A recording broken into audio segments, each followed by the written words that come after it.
اس نو کی آوازیں نئی نئی تھیں، لیکن غزالہ کے لیے یہ سب کچھ برداشت سے باہر تھا۔ وہ ان آوازوں سے پیچھا چھڑانے کے لیے بھاگ کر باتھ روم میں گھس گئی اور اندر سے کنڈی چڑھا لی۔ کافی دیر بعد وہ باہر آئی تو اس کی آنکھیں رونے کی وجہ سے سرخ تھیں، لیکن گرجنے برسنے اور رونے پیٹنے والی صداؤں کا سلسلہ ہنوز جاری رہا۔ کمرے میں ایک ٹیپ ریکارڈر رکھا تھا۔ میں نے اسے پلے کیا اور پوری آواز کھول دی۔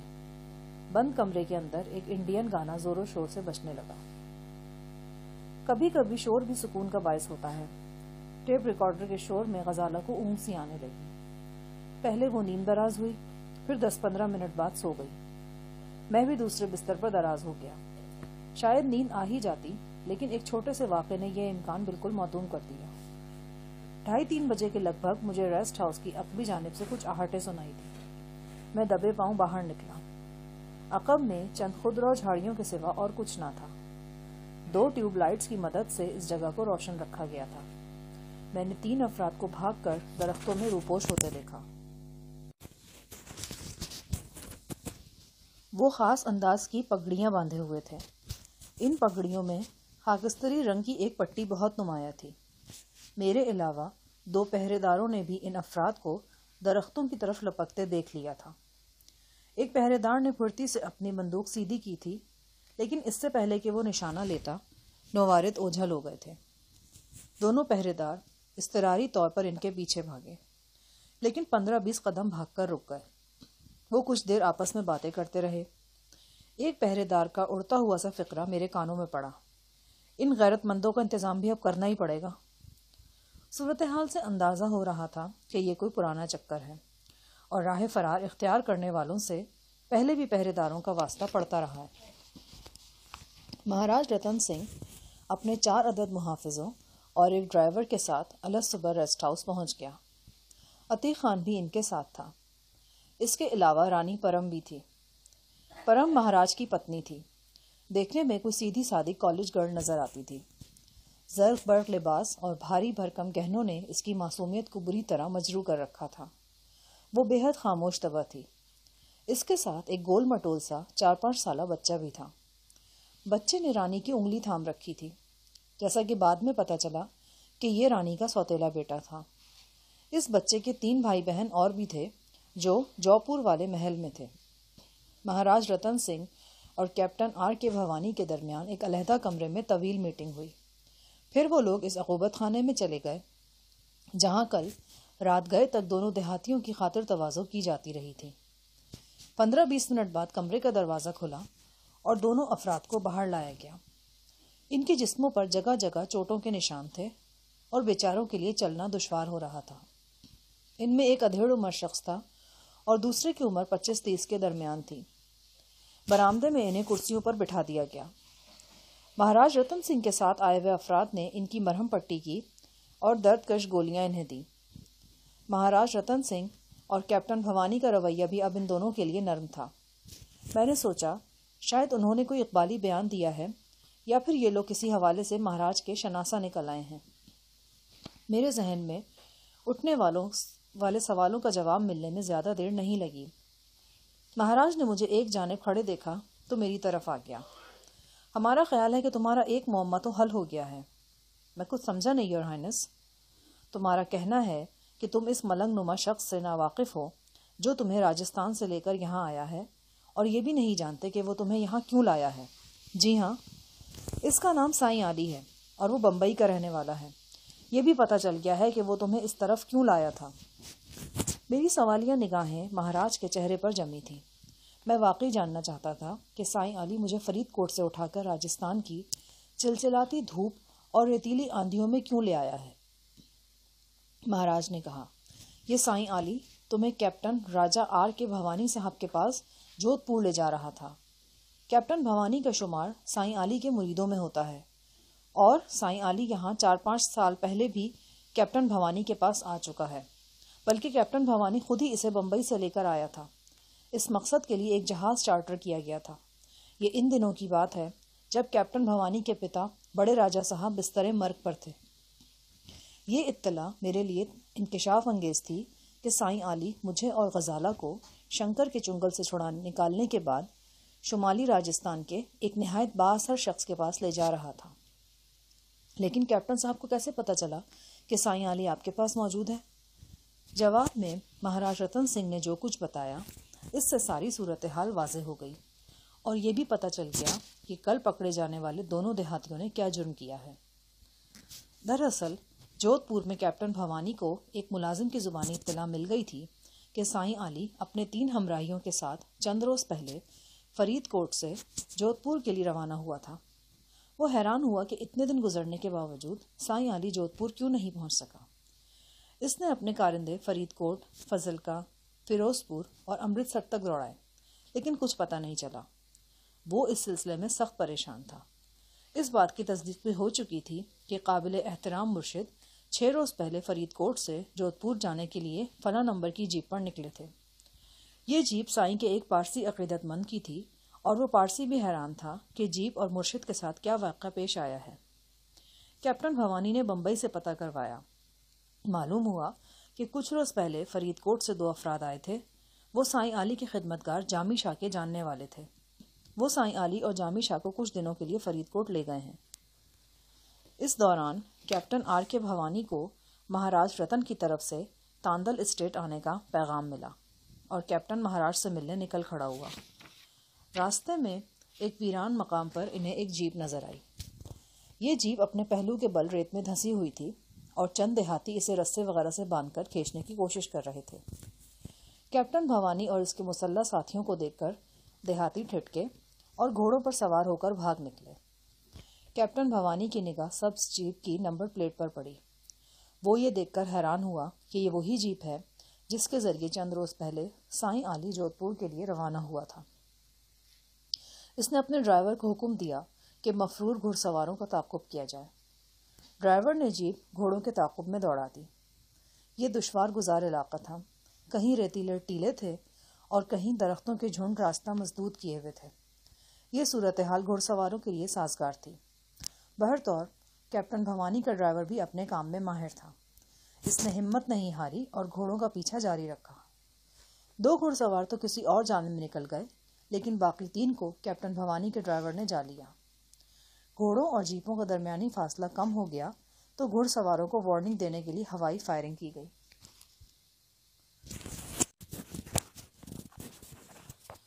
جواب میں انہوں نے بھی ہوائی فائرنگ کر کے بتایا کہ وہ مسلح ہیں۔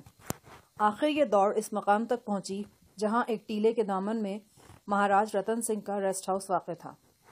کیپٹن بھوانی جانتا تھا کہ گھڑ سوار ان درختوں میں داخل ہو گئے تو ہاتھ سے نکل جائیں گے۔ اس نے سیدھی فائرنگ کا حکم دے دیا۔ جواب میں گھڑ سواروں نے بھی اپنی دیسی ساخت کی رائفل سے چند فائر کیے۔ اس فائرنگ میں ایک گھوڑا شدید زخمی ہو کر گر گیا۔ اس کے سوار کو بچانے کے لیے ایک دوسرے گھڑ سوار نے اپنا گھوڑا واپس موڑ لیا۔ اس دوران جیپ سر پر پہنچ گئی اور کیپٹن بھوانی کے گارڈز نے دونوں دیہاتیوں کو گرفتار کر لیا۔ تیسرا شخص بچ نکلنے میں کامیاب ہو گیا۔ کیپٹن بھوانی کو معلوم نہیں تھا کہ جیپ حادثے کا شکار ہوئی ہے۔ وہ یہی سمجھا کہ مسلح افراد نے لوٹ مار کی غرض سے جیپ پر حملہ کرا ہے۔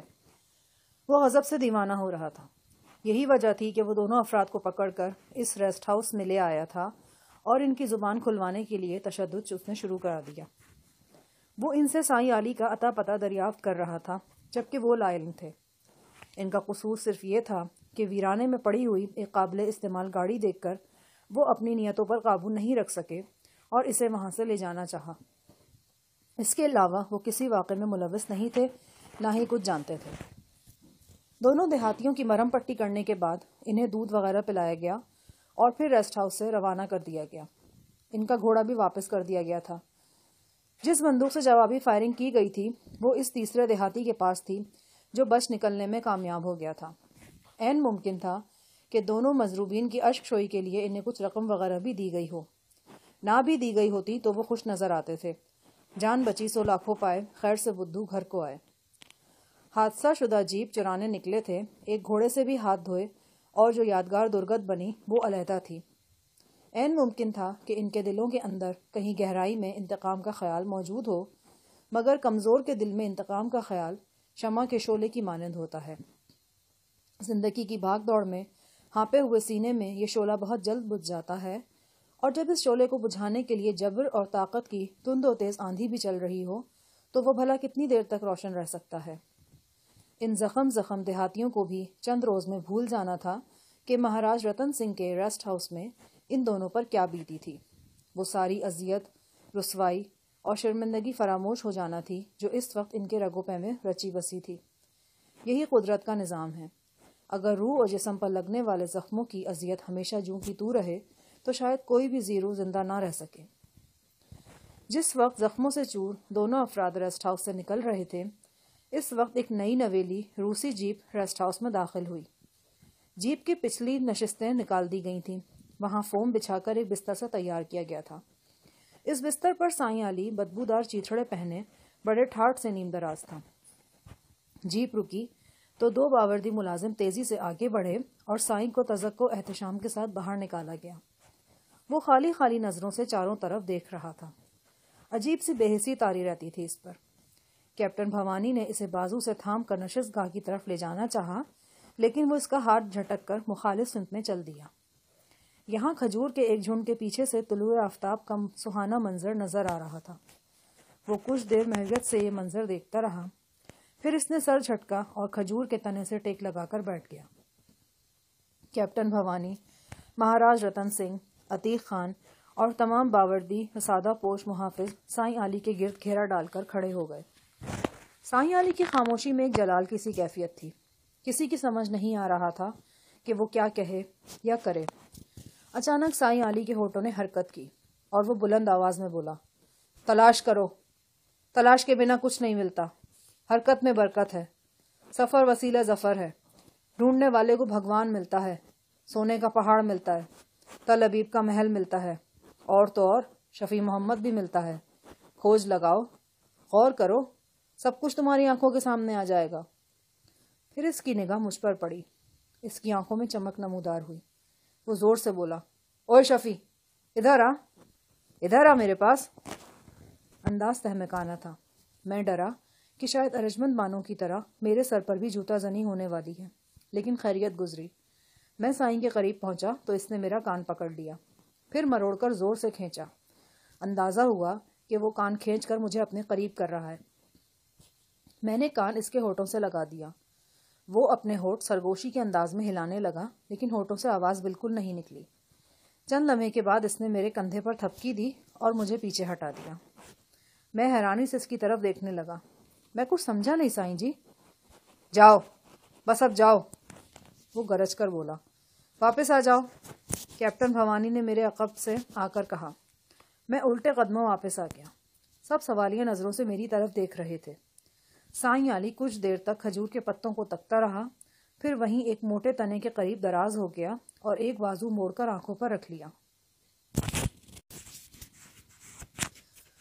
مہاراج رتن سنگھ کے کہنے پر سب افراد سائیں کے ارد گرد سے چھٹ گئے۔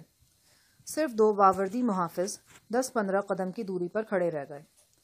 میں بھی مہاراج اور کیپٹن بھوانی کے پیچھے چلتا نشست گاہ میں آ گیا۔ یہ ایک اتفاق تھا کہ اب تک سائیں علی کے مریدان باصفہ میں سے جو 2 مرید سامنے آئے تھے، وہ دونوں گمشدہ ٹرک میں دلچسپی رکھتے تھے، یعنی ارجمند بانو اور کیپٹن آر کے بھوانی، جو کہ ریاست جودھ پور کے سابق والی کا پوتا بتایا جاتا تھا۔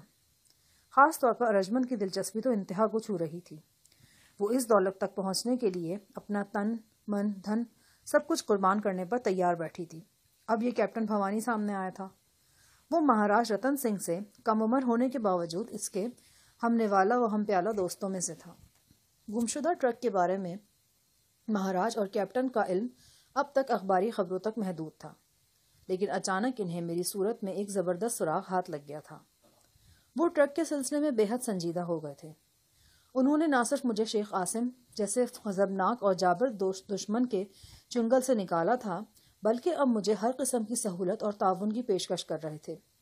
میرے خیال میں ان کی پلاننگ یہ تھی کہ پہلے گھی سیدھی انگلیوں سے نکالنے کی کوشش کی جائے، اگر نہ نکلے تو پھر انگلیاں ٹیڑھی کر لی جائیں۔ میں جانتا تھا کہ میری جان مہاراج رتن سنگھ اور کیپٹن بھوانی وغیرہ سے بآسانی چھوٹنے والی نہیں۔ وہ بے حد بااثر لوگ تھے۔ پھر غزالہ ان کی مٹھی میں تھی، اور وہ یہ بھی جانتے تھے کہ غزالہ میرے لیے کس قدر اہم ہے۔ در حقیقت میرے ساتھ آسمان سے گرا کھجور میں اٹکا والا معاملہ ہوا تھا۔ مجھے شیخ عاصم بن ارشد کے بے رحم چنگل سے نکالنے والوں نے ایک ناممکن کام کو ممکن کیا تھا، لیکن اب میں اس احسان کے بدلے میں ان کے چنگل میں تھا۔ نشست گاہ میں پہنچتے ہی مہاراج نے مجھ سے پوچھا، سائی صاحب نے تم سے کیا کہا؟ کچھ بھی نہیں، وہ صرف ہونٹ ہلاتے رہے، ایک لفظ بھی نہیں کہا انہوں نے۔ یہ کیسے ہو سکتا ہے؟ ہم نے خود انہیں باتیں کرتے دیکھا ہے۔ آپ نے دیکھا ہے لیکن سنا نہیں، میں نے بھی صرف دیکھا ہے۔ کوئی ایک آدھ لفظ تو سمجھ آیا ہوگا۔ یور ہائنس، میں گستاخی کی معافی چاہتا ہوں، انہوں نے ایک لفظ بھی نہیں بولا۔ رتن سنگھ سر ہلا کر رہ گیا۔ میں سمجھ گیا کہ میری بہت سی باتوں کی طرح اس بات پر بھی یقین نہیں کیا گیا، لیکن مصلحت کے تحت خاموشی اختیار کی گئی ہے۔ میں نے مہاراج سے کہا، یور ہائنس، آپ نے کل ذکر کیا تھا کہ کھدائی سے برآمد ہونے والے سامان میں کچھ نادر جنگی ہتھیار بھی شامل ہیں، اور ان کی تفصیل محترم کیپٹن بھوانی صاحب کو معلوم ہے۔ ہاں، ہم نے کہا تھا۔ پھر وہ کیپٹن بھوانی سے مخاطب ہو کر بولا، بھوانی صاحب، آپ اسے ذرا اس آرٹیکل کے بارے میں بتائیے جو لندن کے ہفت روزہ میں چھپا تھا۔ وہ آرٹیکل تو اس وقت بھی میرے پاس موجود ہے، اور اس کے علاوہ بھی کچھ مواد ہے جو میں ساتھ ہی لے کر آیا ہوں۔ کیپٹن بھوانی نے جواب دیا۔ اس نے اپنے سیکرٹری کو آواز دی اور اسے بریف کیس لانے کو کہا۔ بریف کیس قریب ہی ایک الماری میں پڑا تھا۔ سیکرٹری نے بریف کیس کیپٹن کے سامنے رکھ دیا۔ کیپٹن نے اس میں سے ایک چھوٹی سی فائل نکالی۔ انگلش پڑھ سکتے ہو؟ جی ہاں، گزارا کر لیتا ہوں، میں نے جواب دیا۔ اس نے فائل میں سے چند کاغذ نکال کر میری طرف بڑھا دیے۔ ایک برطانوی اور 2 انڈین جریدوں کے تراشے تھے۔ میں نے پہلے غیر ملکی جریدے کا تراشا دیکھا۔ جو میں پڑھتا گیا، آنکھیں حیرت سے کھلتی چلی گئیں۔ یوں لگا جیسے آرٹیکل میرے سوالات کی مدد سے ترتیب دیا گیا ہے۔ دفینے کے حوالے سے اپنی بہت سی الجھنوں کا حل مجھے اس آرٹیکل میں نظر آ رہا تھا۔ یہ ایک مفصل تحریر تھی اور میرے بہت سے اندازوں کی تصدیق کرتی تھی۔ 2 صفحات پر پھیلے ہوئے قریباً 3000 الفاظ تھے۔ یہاں میں اس تحریر کا خلاصہ بیان کرتا ہوں۔ 12 ستمبر 1955 کو ایک انگریز مصنف رچرڈسن نے راجستھان میں اپنے دیرینہ دوست نواب نادر علی خان کے ہاں قیام کیا۔ رچرڈ لندن سے سیر و سیاحت کے دورے پر آیا تھا۔ دراصل وہ راجستھان جیسے پسماندہ علاقے میں بنیادی انسانی حقوق اور خصوصاً خواتین کی حالت زار کے بارے میں کتاب لکھنے کا ارادہ رکھتا تھا۔ راجستھان میں قیام کے دوران اسے ایک عمر رسیدہ شخص سے ملنے کا اتفاق ہوا۔ وہ اپنے کلیم کے سلسلے میں بیکانیر آیا ہوا تھا۔ اس ہندو مہاجر کا کلیم بہت بڑا تھا۔ وہ رحیم یار خان میں قریباً 10 مربع زمین چھوڑ کر آیا تھا۔ اسی طرح ساز و سامان کی شکل میں بھی اسے اپنی بے شمار دولت سے محروم ہونا پڑا تھا۔ اس شخص سے مصنف کو سراغ ملا کہ تقسیم ہند سے کچھ عرصہ پہلے رحیم یار خان کے علاقے سے تعلق رکھنے والے کچھ نہایت بااثر افراد ایک زبردست المیے سے دوچار ہوئے تھے۔ ان افراد میں چند بڑے زمیندار، ساہوکار اور کارخانے دار شامل تھے۔ یہ تمام افراد ہندو تھے۔ انہوں نے بگڑتے ہوئے ملکی حالات کے پیش نظر اپنی اپنی جمع پونجی ایک جگہ اکٹھی کرنے کے بعد انڈین علاقے میں منتقل کرنے کی کوشش کی تھی۔ اس مقصد کے لیے 2 گاڑیاں استعمال کی گئی تھیں۔ ان گاڑیوں کی حفاظت کے لیے ایک تیسری گاڑی جس میں قریباً نصف درجن مسلح افراد موجود تھے۔ 2 جولائی 1947 کی شب یہ تینوں گاڑیاں رحیم یار خان سے براستہ بجنوٹ روانہ ہوئیں۔ ان گاڑیوں کو اپنے بیش قیمت ساز و سامان سمیت 4 جولائی کو رات 11 بجے تک بیکانیر پہنچ جانا چاہیے تھا، لیکن وہ نہیں پہنچی۔ 6 جولائی کو گاڑی کے ساتھ جانے والے محافظوں میں سے 4 کی لاشیں نہر بیکانیر کے کنارے ایک ویران بیلے سے ملیں۔ ان محافظوں کے علاوہ گاڑیوں کے ساتھ جانے والے 2 زمیندار بھی موت کے گھاٹ اتار کر اسی بیلے میں پھینک دیے گئے تھے۔ اس تہلکہ خیز واردات کی اطلاع پولیس میں نہیں دی گئی۔ اس وقت مقامی حالات اتنے ابتر تھے کہ اکثر مقامات پر انتظامیہ اور حکومت کا وجود ہی نظر نہیں آتا تھا۔ اس واقعے کی پہلی FIR وقوع کے قریباً 5 ماہ بعد بیکانیر کے مرکزی تھانے میں درج ہوئی۔